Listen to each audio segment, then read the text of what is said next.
శ్రీమాత్రే నమః శ్రీ మహాసరస్వత్యే నమః జిప్ టీవీ ప్రేక్షకులకి స్వాగతం. ఓం శుక్లాంబరధరం విష్ణుం శశివర్ణం చతుర్భుజం ప్రసన్నవదనం ధ్యాయేత్ సర్వవిఘ్నోపశాంతయే శారదా శారదాంబోజ వదనాంబుజే సర్వదా సర్వదాస్మాకం సన్నిధిం క్రియాతు. వ్యాసాయ విష్ణురూపాయ వ్యాసరూపాయ విష్ణవే నమో వై బ్రహ్మణదయే వాసిష్ఠాయ నమో నమః. శ్రీమాత్రే నమః శ్రీ మహాసరస్వత్యే నమః. జిప్ టీవీ ప్రేక్షకులకి నక్షత్ర బలం కార్యక్రమానికి స్వాగతం. మనం ఈ రోజున మృగశిర నక్షత్రం గురించి తెలుసుకుందాం.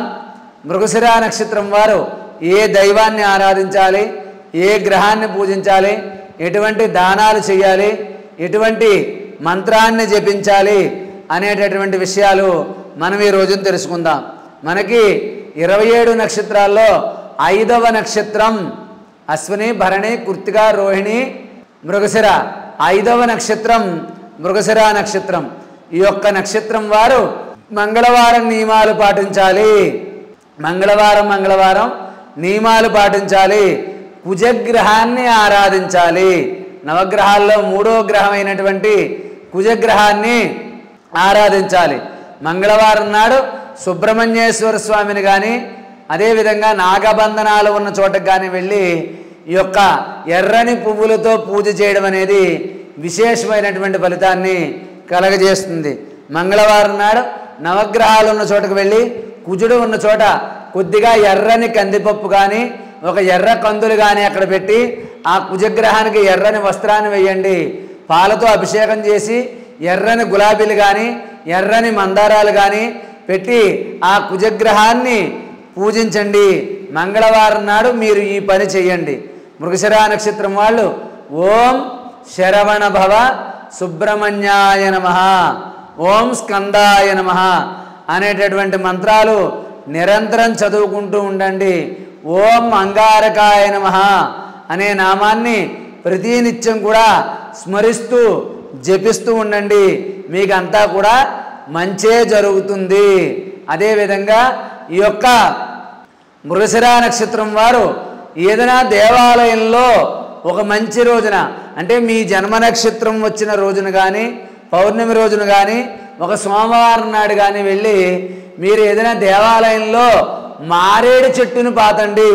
మనకి అన్ని రకాల చెట్లు అమ్మే చోట వాళ్ళకి చెప్తే తెస్తారు. మారేడు చెట్టు తీసుకువచ్చి ఒక దేవాలయం దగ్గర పాతండి. అయితే మీ ఇంటి దగ్గర ఖాళీ స్థలం ఉంటే అక్కడ పాతుకుని దానికి రోజు నీళ్లు పోయండి కొంచెం.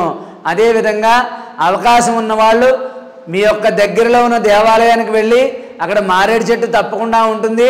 అక్కడ కొద్దిగా శుభ్రం చేసి వరిపిండి, పసుపు, కుంకుమతో కలిపి ముగ్గు వేసి అక్కడ మీరు ఒక తమలపాకు కానీ, రావి ఆకు కానీ పెట్టి దాని మీద కొద్దిగా కందులు వేసి ఒక ప్రమిదను పెట్టండి. దాంట్లో ఎర్రని ఒత్తులు 3 ఒత్తులు వేసి దీపారాధన చేయండి.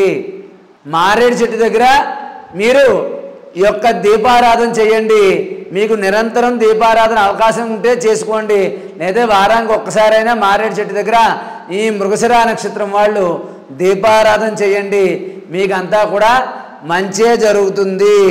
అదేవిధంగా ఈ యొక్క మృగశిర నక్షత్రం వారు ముఖ్యమైన పని మీద వెళ్ళినప్పుడు ఎర్రని వస్త్రాలు ధరించండి. లేదా ఎర్రని వస్త్రాన్ని చిన్నది దగ్గర పెట్టుకుని మీరు పని మీద వెళ్ళండి. ఓం శరవణ భవ సుబ్రహ్మణ్యాయ నమః, లేకపోతే ఓం స్కందాయ నమః అనుకుంటూ వెళ్ళండి. ఓం అంగారకాయ నమః అని చెప్పించుకున్నా పర్వాలేదు. కాబట్టి మృగశిర నక్షత్రం వారు మంగళవారం నియమాలు పాటించండి. సుబ్రహ్మణ్యేశ్వర స్వామిని పూజించండి. ఎర్రని పువ్వులతో సుబ్రహ్మణ్యేశ్వరుణ్ణి, అంగారకుణ్ణి పూజించండి. ముఖ్యమైన పని మీద వెళ్ళినప్పుడు మంగళవారం నాడు వెళ్ళండి. ఎర్రని వస్త్రాలు ధరించండి. మీ యొక్క నక్షత్ర దేవత యొక్క సంపూర్ణ అనుగ్రహం మీకు తప్పకుండా లభిస్తుంది.